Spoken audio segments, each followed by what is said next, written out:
तो है गाइस, स्वागत है आपका मेरे एक और सस्ता लो एफर्ट वीडियो में। तो रोमांस, काफ़ी वक्त बाद किसी रोमांस एनिमे के ऊपर बात कर रहा हूँ। तो हाल ही में रिलीज़ हुआ है एक न्यू रोमांस एनिमे, जिसका कह सकते हो कि प्लॉट आपको टाइटल पढ़कर ही समझ चुके हो। और एनिमे का नाम है किमी वा मेड सामा, और अगर इंग्लिश में इसका ट्रांसलेशन है यू एंड मिस सर्वेंट।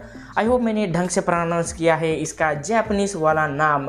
तो ये एनिमे कह सकती हूँ कि इसका टाइटल सुनकर ही मेरे को इस एनिमे के ऊपर काफ़ी ज़्यादा इंटरेस्ट आया था। एक अच्छा तरह का एक रोमांस कॉमेडी एनिमे है। जितना भी इसका एपिसोड रिलीज़ हुआ उन सभी एपिसोड को देखकर मैं कह सकता हूँ। और सबसे पहले मैं बात करना चाहूँगा इसके प्लॉट के ऊपर। हमें दिखाया जाता है कि एक लड़का कह सकते हो कि काफ़ी ज़्यादा आलसी होता है, और उसका माँ बाप कह सकते हो कि ओवरसी नौकरी करने ऐसे करने दिखाया गया है। और हमारा प्रोटैगनिस्ट कह सकते हो कि घर के कचरे कूड़े में रहकर अपना ज़िंदगी बिताता है। और तभी वहाँ पर एक मेड आ जाती है और कहती है कि वो हमारे प्रोटैगनिस्ट को सर्व करना चाहती है। और वो कहती है कि उसके किसी दूर के रिश्तेदार ने उसे सर्व करने के लिए भेजा है।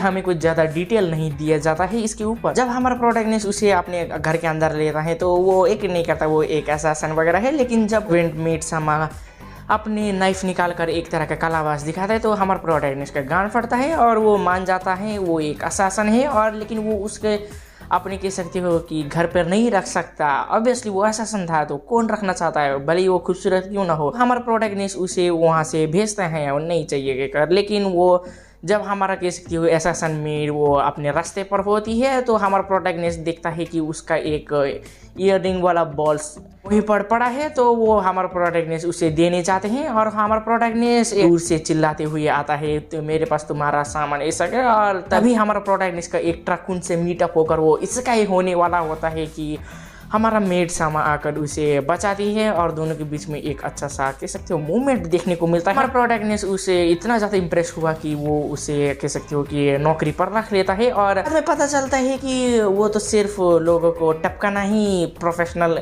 तरीके से आता है और काम वगैरह करने में वो काफ़ी ज़्यादा क्लमजी वगैरह है। तो इस तरह का प्लॉट है। और प्रीटी मच हमें उन दोनों का कह सकते हो कि एक तरह का अच्छा सा डेवलपमेंट भी हमें कुछ ही एपिसोड में देखने को मिलता है, जैसे कि हमें दूसरी कुछ रोमांस एनिमे में ज़्यादा देखने को नहीं मिलता है।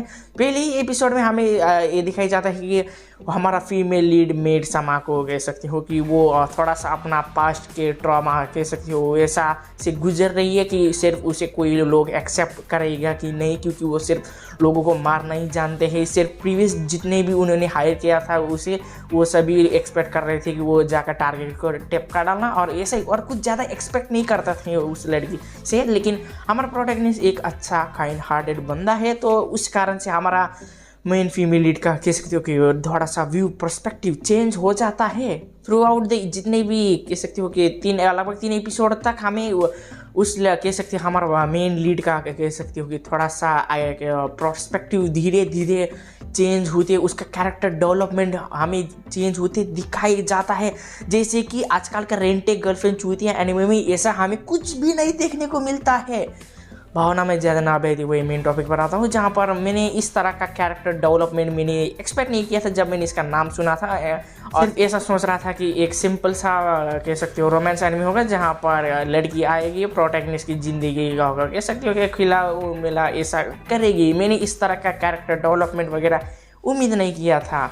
और ये रोम कॉम एनिमे है और इसमें कॉमेडी काफ़ी तरह से अच्छा है। एनिमे इतना ज़्यादा अच्छा नहीं कहूँगा, लेकिन मेरे हिसाब से ये काम चलाने वाले ठीक ठाक का कॉमेडी हमें देखने को मिलता है। और एक दो जगह पर थोड़ा डिफरेंस आर्ट स्टाइल की यूज़ किया है हमें कॉमेडी को थोड़ा सा और अपीलिंग करने के लिए, और मुझे वो अच्छा लगा। और एज फॉर इसका एनिमेशन तो ये रोमांस एनिमे है, एनिमेशन को कुछ ज़्यादा कह सकते हो कि आप हाई एक्सपेक्टेशन से नहीं देख सकते। लेकिन देखते हुए कह सकते हो कि मन में एक चीज़ कह सकते हो खा रही थी कि इसका एनिमेशन थोड़ा सा और इम्प्रूव हो सकता था, क्योंकि हाल ही में मैंने पिछले 2 सीज़न में 2 एनिमे देखा था, उसका एनिमेशन काफ़ी हाई था। रोम कॉम एनिमे वो था कह सकते हो एक रशियन गर्लफ्रेंड वाला एनिमे, और दूसरा था कह सकते 2 मिनट लूजिंग हीरोइन एनिमे। और उसमें 2 मिनट लूजिंग हीरोइन एनिमे का एनिमेशन काफ़ी ज़्यादा बढ़िया था भाई। एनिमे को क्रिएट किया था A1 पिक्चर ने, A1 पिक्चर ने क्रिएट किया था वो एनिमे।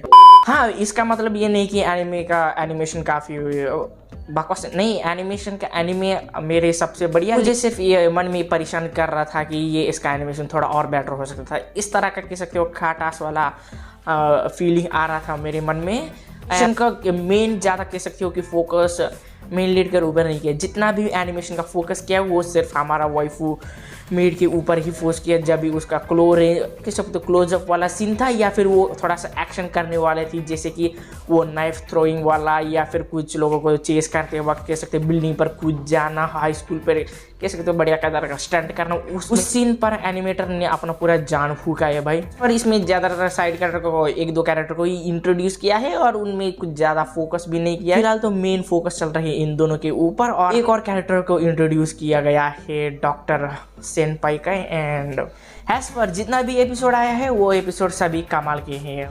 अगर आप अपने लाइफ में डिप्रेशन है और बंदी नहीं मिलते हैं तो मेरी तरह इस रोमांस एनिमे को देख लिए। तो वीडियो को ज़्यादा लंबी ना खींचते हुए यहीं पर ख़त्म करना चाहता हूँ। उम्मीद करता हूँ कि आपको मेरा सस्ता लो एफोर्ड वीडियो अच्छा लगे और कुछ ज़्यादा ही अच्छा लगा तो चैनल को सब्सक्राइब कीजिए, अपने दोस्तों के साथ शेयर कीजिए।